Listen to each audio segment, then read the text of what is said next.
greedy, egotistical,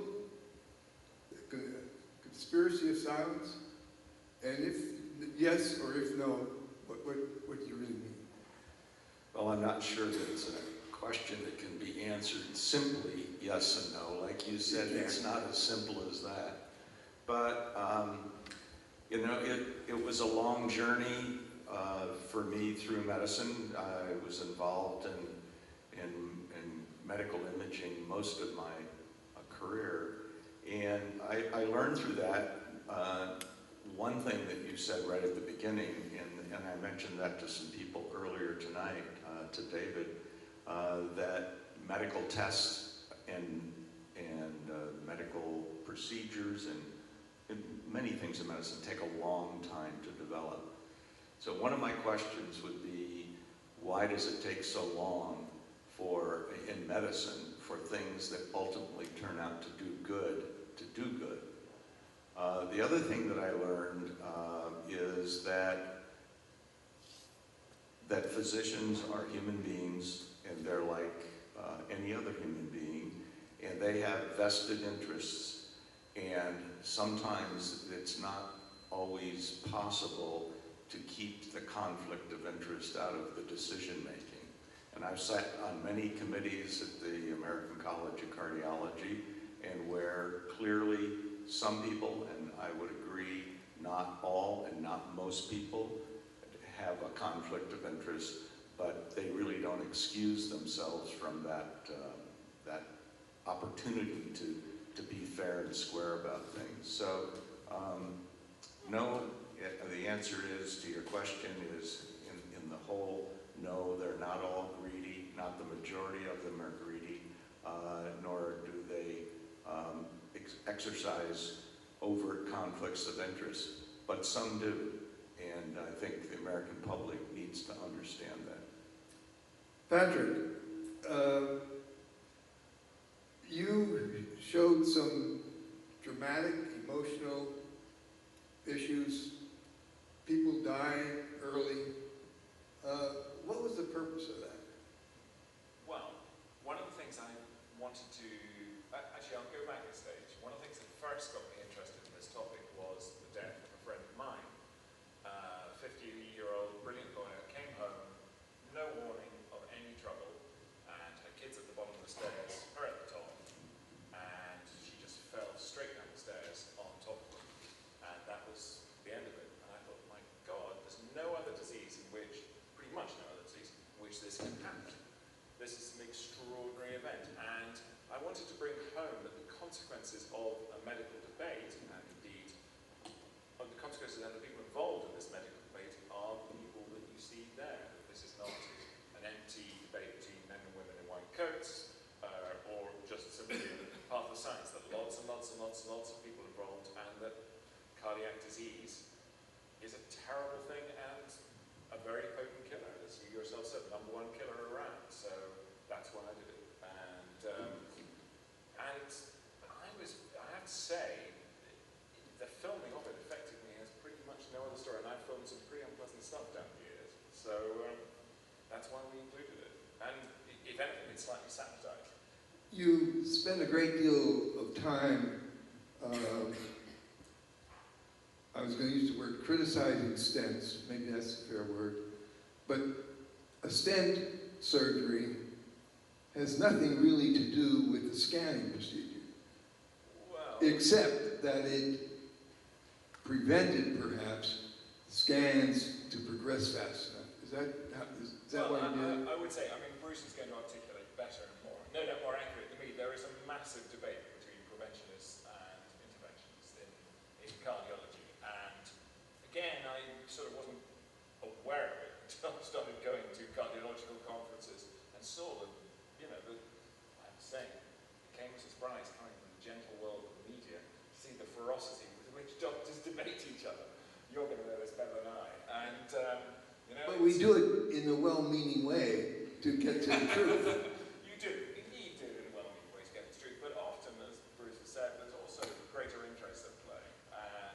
And so you will have, you know, particularly in cardiology, interventionists versus preventionists, and that's a big divide. And so if you want to explain why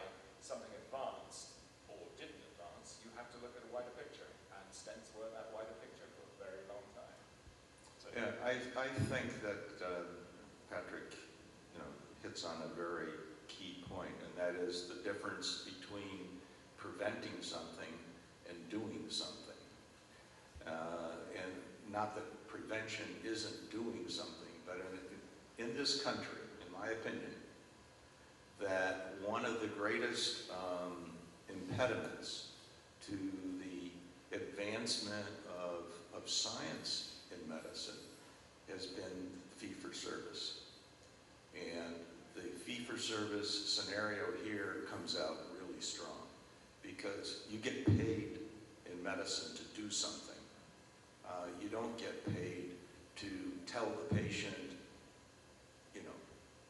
eat well, exercise, and that kind of debate is, Patrick's absolutely right. In my career of almost 50 years in medicine, that has been a major part of the debate. And I say came as a complete surprise, and actually your greatest opponent inside the preventionist camp would say exactly that. Steve Nissen would say that. Prevention is key, except let's look at intensive care units. They are so expensive. And you could have preventative measures taken, put the money to that, and you won't have as many intensive care units. However, when you have your coronary and you have to go to the hospital, what do you want? An intensive care unit. So the public is also, if you want to find fault, is also at fault. You want the best, but that's not the best way to spend your medical dollar. The best way to spend the medical dollar is by prevention. But trying to get that through, it's difficult. And particularly it's difficult when you have a fee-for-service system.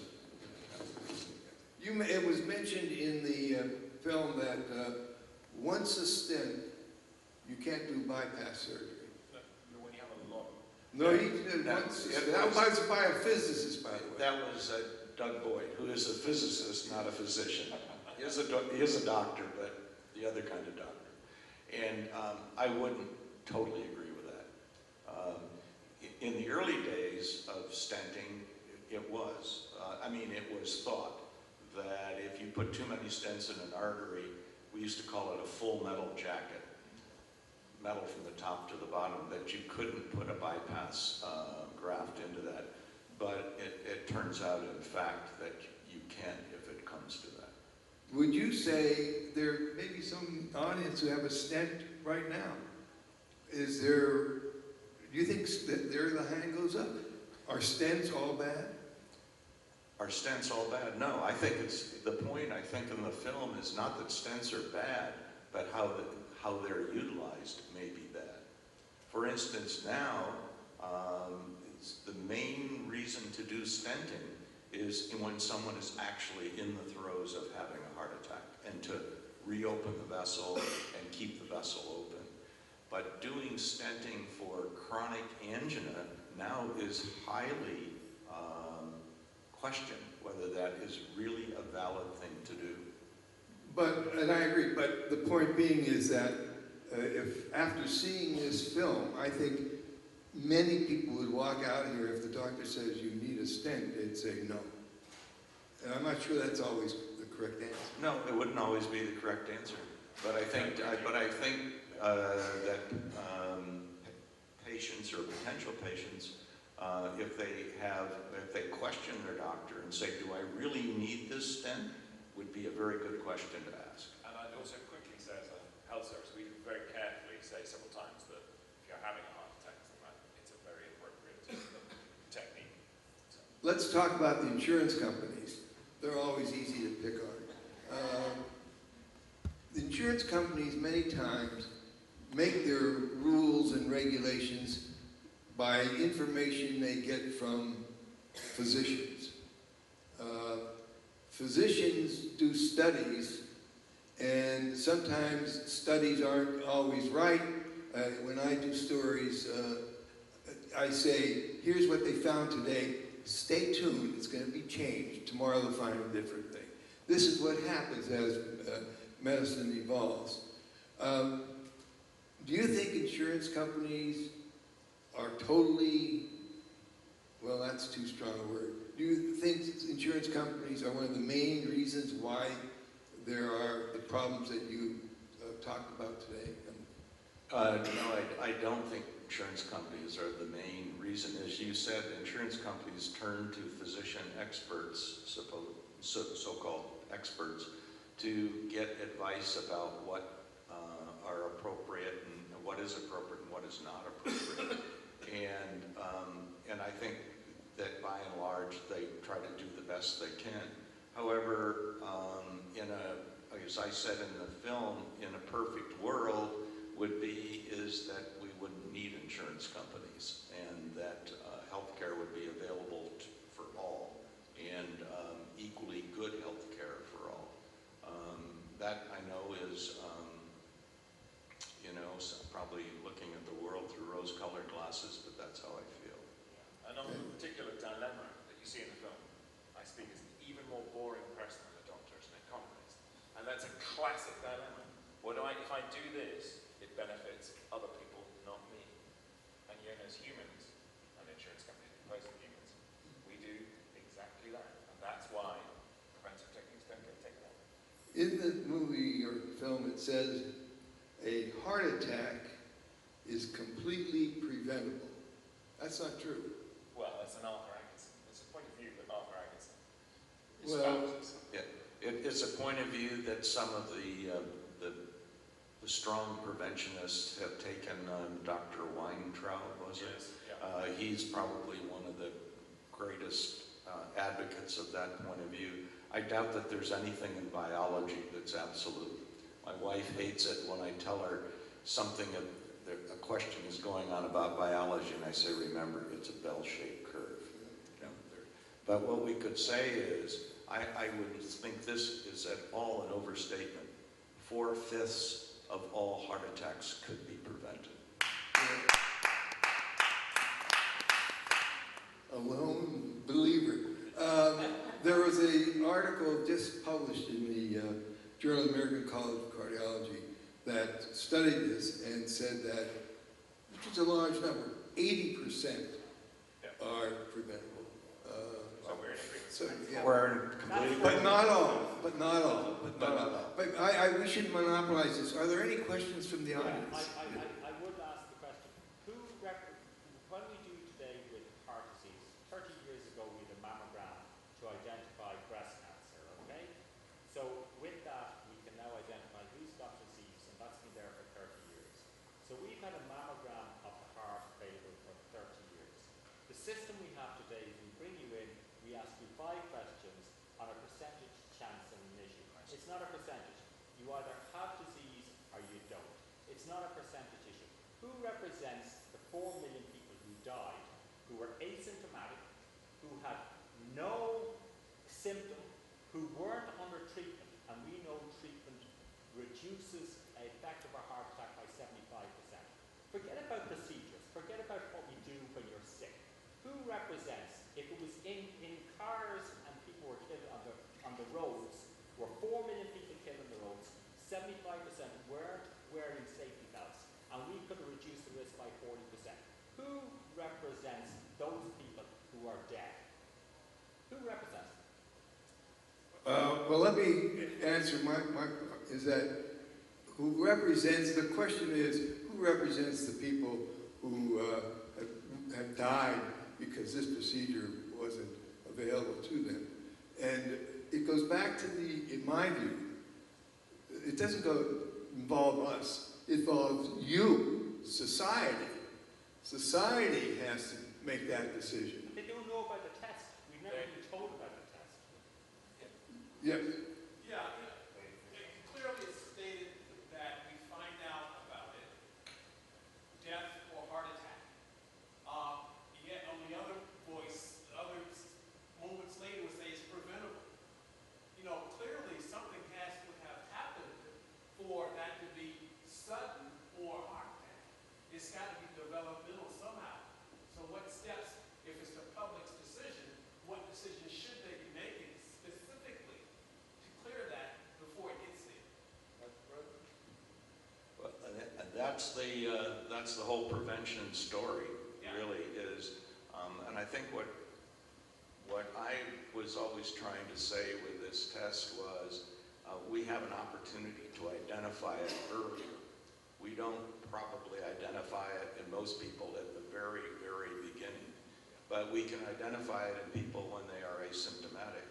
And we do have actually very good treatments now that we understand in atherosclerosis will greatly retard the progression of the disease. And even Dr. Nissen presents data that says it can reverse the disease. I'm not quite there, but I know we can greatly slow the progression. And so we won't all live forever, but if I could identify somebody at age 40 who has moderately progressive disease, rather than having their heart attack at 60, but the probability would be they get it at 60, I can make it so they could live into their 80s or 90s without a heart attack. Here's another issue that hasn't been addressed, and that is, yes, 40 million people died because perhaps this procedure isn't available. We now know, and most scientists agree, that it is beneficial.